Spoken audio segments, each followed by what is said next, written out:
that he has to hide, that he is not known unless he imposes himself on us, that is the most painful, the most grievous thing for our Father in heaven. The 9 days are what is sometimes known in Jewish life as sad times. The month is not a very happy month at the beginning, because on the 9th day of this month, which is the 9 days, from the beginning of the month until the 9th day, on the 9th day of this month, the first temple was destroyed, the second temple was destroyed, and through history, many tragedies occurred on this day. So the month is called Menachem Av. It is the month of, and Menachem means we need consolation. We need to be consoled for the tragedies. It all began back in the desert when the Jews came out of Egypt, and they sent spies to check out the land of Israel. The spies came back with a negative report. It's impossible. They're too strong. The nations living there. The land consumes its inhabitants. And the people were very sad, and they cried. They didn't want to go into the land. That was the night of Tisha B'Av, the 9th day of Av. And that became, again, sad day. So the first half of the month is a very sad time. We don't make weddings, we don't make parties, we don't listen to music. But we have to be a little bit more precise. Sadness is not kosher. Sadness is never justified. Sadness is not healthy. So we are told to serve God with joy at all times. Grief, on the other hand, is a very legitimate, although painful, emotion. When something tragic happens, you have to grieve. But grieving is not the same as sad, and sad is not the same as grief. So this is not a time of sadness, because there's never a good time for sadness. But it is a time of grieving. What is the difference exactly between grieving and sadness? Sadness is a feeling of lifelessness. Have no energy, emotional energy. Not open to feeling emotions, too drained. One of the symptoms of sadness is you can't get out of bed. You don't want to get up. You just want to sleep. And that's why it is so unholy, because it is lifeless. Lifeless is never good. There's nothing good to it. There's nothing redeeming about it. Grief is the opposite. Grief is a very intense emotion, so intense that it's almost painful, or it actually is painful. And instead of wanting to sleep, you can't sleep. Grief keeps you awake. You become restless because something needs to change. Something's got to give. Grief means it can't be like this. It's got to get better. What is it we're grieving? Or should be grieving? The destruction of the temple. First temple, second temple. Is that something we should grieve 2,000 years later? Obviously, the effects of the destruction of the temple is ongoing. We need to rebuild the third temple, and we haven't yet. But what is the loss of the temple? A holy temple, a physical dwelling place, a physical building where God makes himself at home and daily miracles occur and people are inspired to gain forgiveness for their sins, to improve their lives, to connect with God in a very real way because God is right there. In other words, when there is a temple, God is revealed in the world. He's approachable. Without a temple, God becomes a little mysterious. And we got to search him out in order to be aware of him, in order to connect to him. So for all these years since the destruction of the temple, we have been searching, trying to find a way to connect to God through the pain, through the tears, but also through the concealment.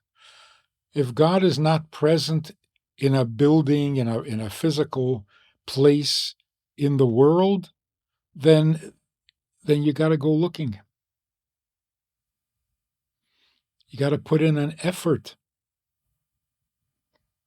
to find him, to make contact with him, to appreciate that he is present.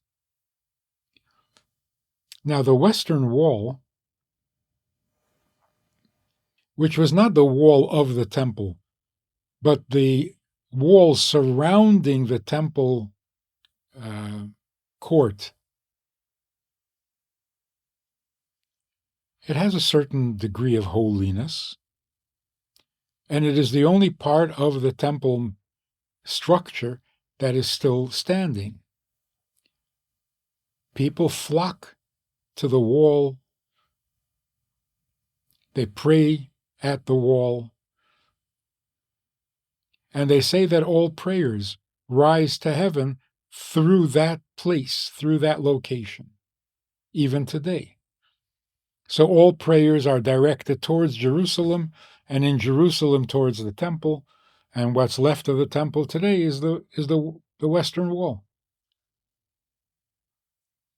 Somehow at the Western Wall, God is more approachable, more tangible, more easily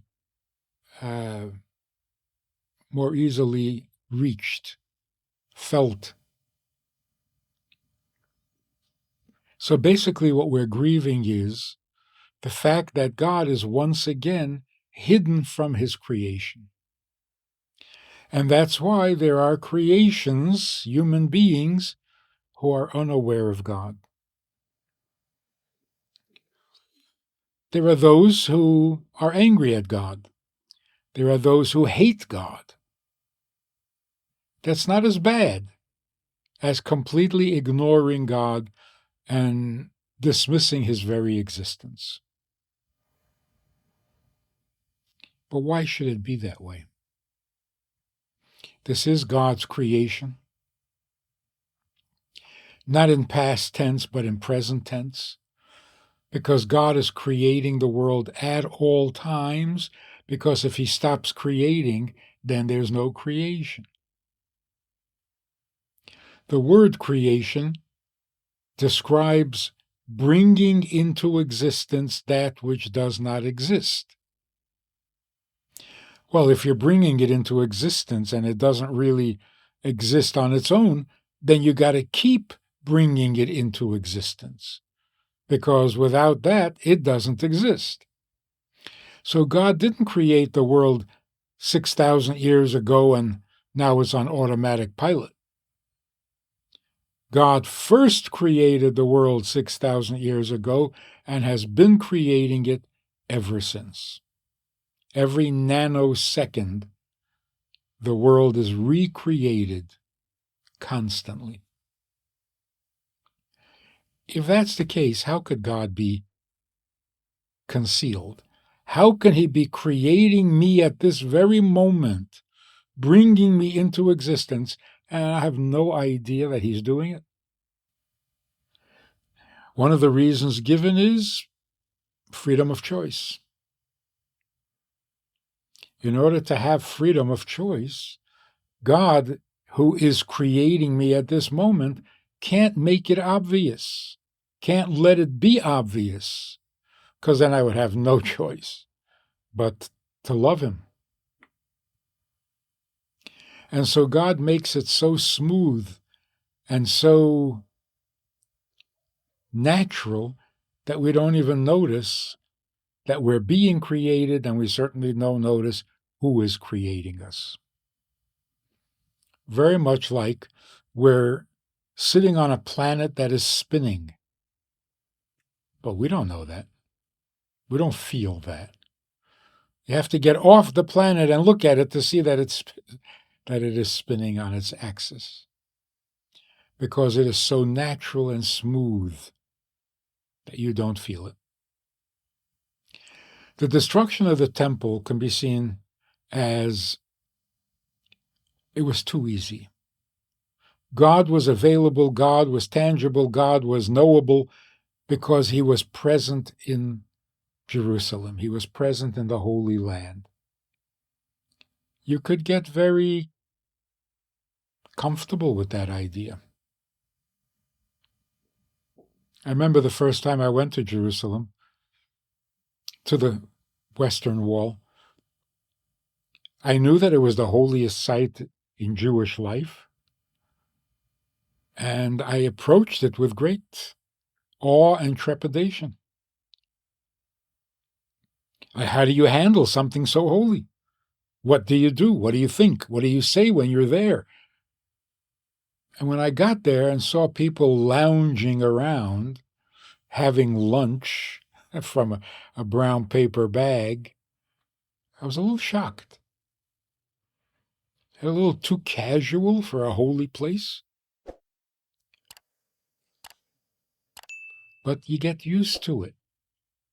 The people who live there, who are there every day, I'm sure they began with awe and trepidation, but, after being there for a month, you kind of make yourself at home. You get used to it. So that's probably what happened at the temple. So God said, this isn't working. We need to make our relationship a little more intense, a little more robust. So no more temple. Let's see how our relationship can be strengthened, deepened. And it has. It has. There's no question that in a time of exile, the seeking God, the thirsting for God, feeling the absence is much more powerful than the casual comfort that had developed after 400 years of having a temple.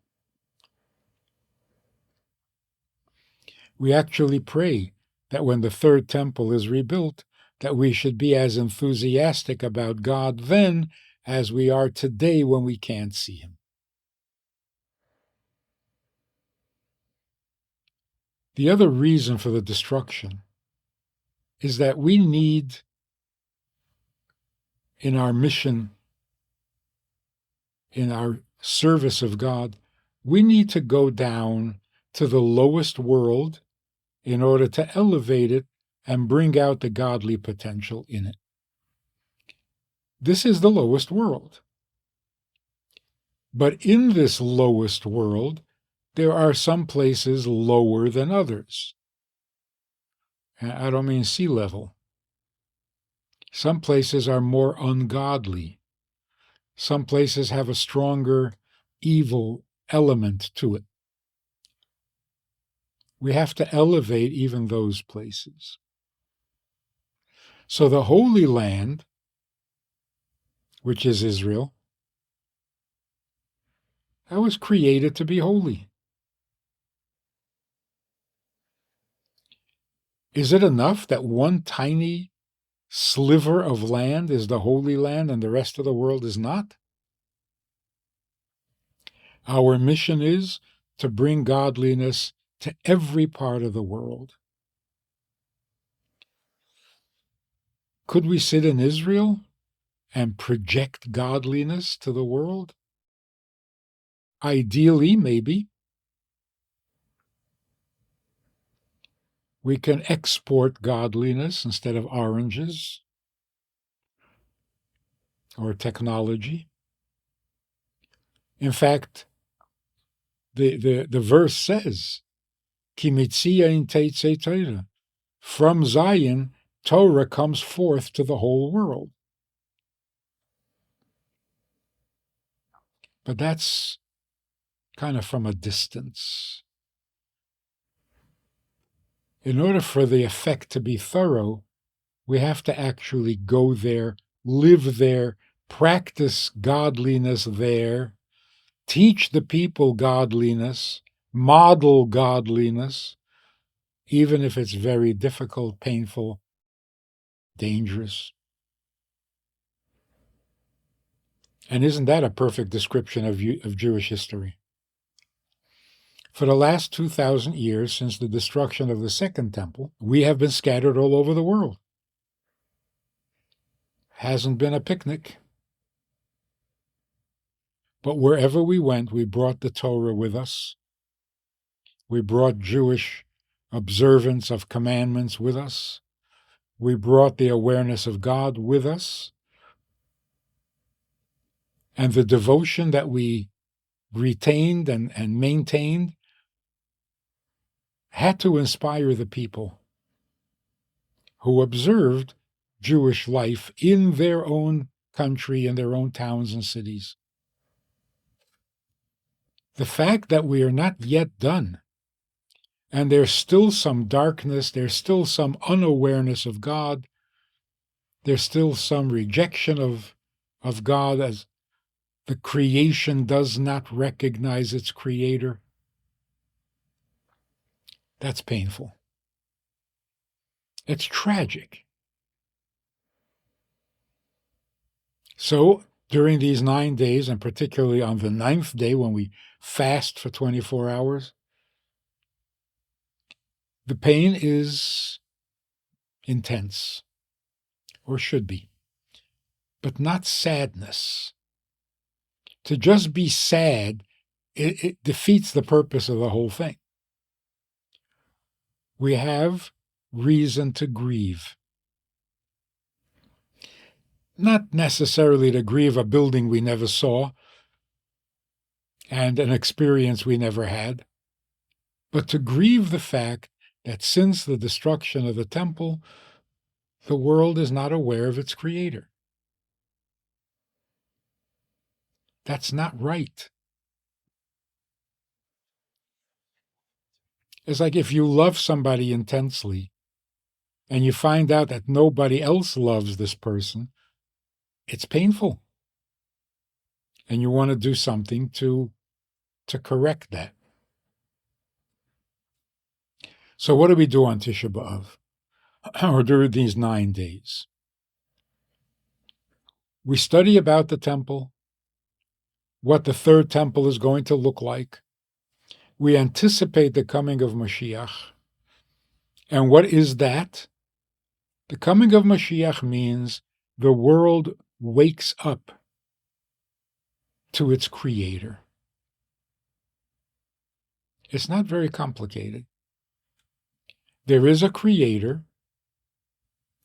What do we do about that? We are his creations.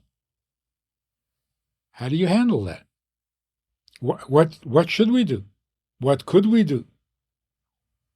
So God actually tells us, and that's what the whole Torah is all about.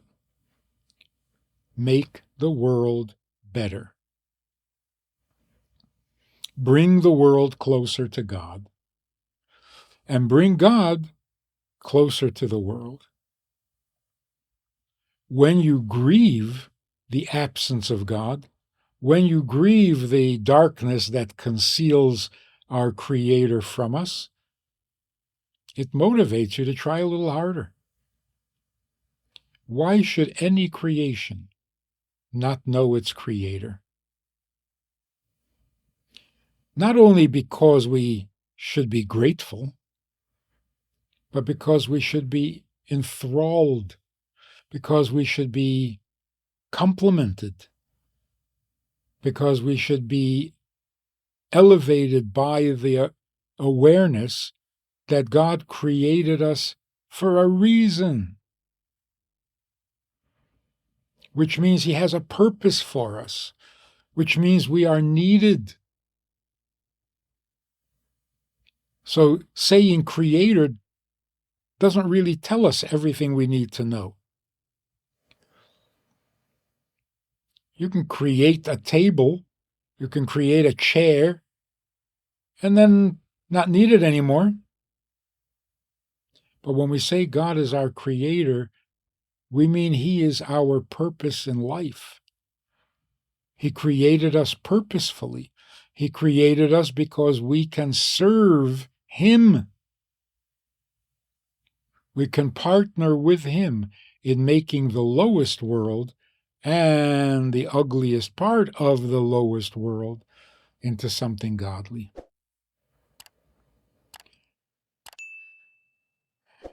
If that's not clear, then our existence is not clear. If we can't see God clearly, then we can't see our purpose clearly. And when we can't see our purpose clearly, we start to think that life is not that precious, not that sacred. When we don't feel purposeful and needed, we start to get sad. It can lead to depression or indifference, cynicism. What is life anyway? Who needs this? So what?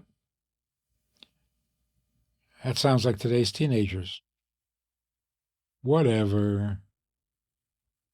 Not good. Not good. So we want to try a little harder to make God known to His world and make His world know Him, which means knowing what He needs from us. Really partnering with Him every single day, every opportunity to make the world a little better. And every one of the 8 billion people alive are essential to this plan. Because if somebody is not essential, he doesn't get created. God doesn't create in vain, and God doesn't duplicate. Among the 8 billion people alive today, there are no duplicates. Everyone is an individual, and therefore everyone's service of God is indispensable.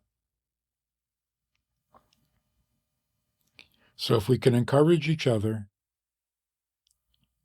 out of pain, out of grief,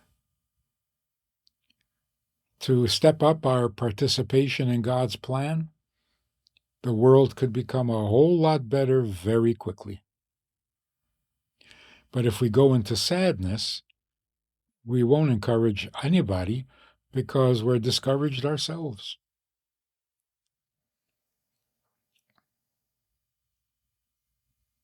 The good news is that on the 15th day of this month of Av, the moon will again be full. And after a great tragedy, people feel like, why is the sun still shining? Why is the moon still growing? Everything is so devastated. And yet, the moon does reach its full shape and full light on the 15th of this month. Therefore, the 15th of this month is a very special, happy day. Because if you can come out of 2 destructions and dispersion and persecution, culminating with October 7th and all the suffering that has followed after that,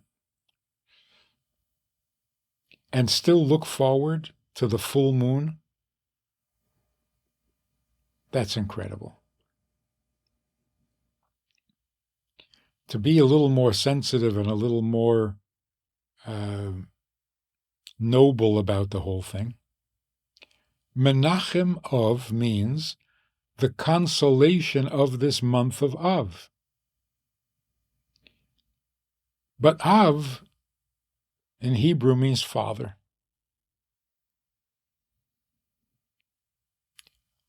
On a very intimate level, the consolation is not for us. We console our Father in heaven because the greatest loss is to him, that he has to hide, that he is not known unless he imposes himself on us. That is the most painful, the most grievous thing for our Father in heaven. Children who don't miss him, who don't look for him, who've abandoned the search, that is very painful. So we get a little serious, we get a little sober, and we want to do something to console God. And how do you do that? By paying attention, by being more considerate of his need in creation.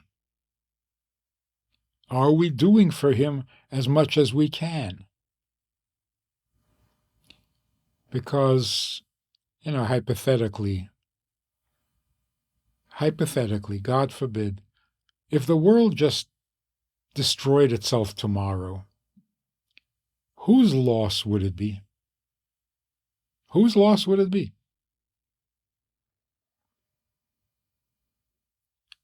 The world would be gone, we would be gone. Who would feel a loss? Only the Creator. So we have a little bit of Mitgefühl, empathy for God's plan that is not yet complete, that is not yet achieved, and it's been thousands of years. So we're not grieving only for ourselves, which could become depressing. We're grieving for the vast eternal plan that maybe could have been completed faster. It's taking too long, and we have to console our Father that we haven't forgotten, we haven't quit, we're not turning our back on him. We will continue to partner until the world becomes exactly as God wants it to be. Then the moon will be full again. Has a little romantic element to it. And when the moon is full, what do we see? It's not like sunshine. Even in the full moon, isn't it still nighttime and dark? So what does the moon allow us to see? It allows us to see the beauty of the night. It doesn't undo the night. It lets us see that darkness is not all negative. Sometimes what you don't see is more precious than what you do see. Sometimes words unspoken can be more powerful than words spoken. Sometimes what you don't say is more precious than what you do say.